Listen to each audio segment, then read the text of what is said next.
જય સ્વામી મિત્રો, આજે પ્રમુખ સ્વામી મહારાજની પરાભક્તિનો એક સુંદર મજાનો પ્રસંગ માણીએ। 1974માં પ્રમુખ સ્વામી મહારાજ આફ્રિકા વિચરણમાં હતા અને ત્યાં આગળ લે મરસી નામના બીચમાં પ્રમુખ સ્વામી મહારાજે સ્નાન કર્યું, સાથે સાથે ઠાકોરજીને પણ સ્નાન કરાવ્યું। ત્યારે દેવચરણ સ્વામી ઠાકોરજીનો ભોજનનો ટાઈમ થવાને કારણે ઠાકોરજીને જમાડવા માટે લઈ જાય છે અને જમાડ્યા પછી ઠાકોરજીને પોઢાડી દે છે। ત્યારે પ્રમુખ સ્વામી મહારાજ જ્યારે બીચમાંથી પાછા આવે છે અને ચોખ્ખા પાણીએ સ્નાન કરવા માટે જાય છે, ત્યારે બાપા તૈયારીમાં સંતોને પૂછે છે કે જ્યારે ઠાકોરજી છે એમને તમે ચોખ્ખા પાણીથી સ્નાન કરાવ્યું?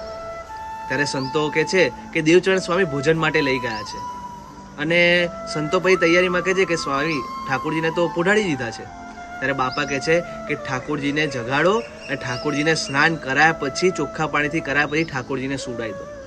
તો આપણને વિચાર આવે કે કોઈ પણ ક્રિયા કરતા પહેલા બાપાને ઠાકોરજી યાદ આવે, ભગવાન યાદ આવે, એમની ક્ષણે ક્ષણ, પળે પળ, એક એક સેકન્ડે, માઇક્રો સેકન્ડે બાપા ક્યારે પણ પોતાને અને ઠાકોરજીને ભૂલ્યા નથી। પોતે જ્યારે પણ કંઈક થાય એટલે ઠાકોરજીને તૈયારીમાં યાદ કરે, કંઈક કરવા જાય ઠાકોરજીને યાદ કરે, દવા સુદ્ધા પણ બાપા ઠાકોરજીને યાદ કરીને, ઠાકોરજીને આગળ રાખીને લેતા। તો આ પ્રમુખ સ્વામી મહારાજની પરાભક્તિ છે। જય સ્વામિનારાયણ મિત્રો।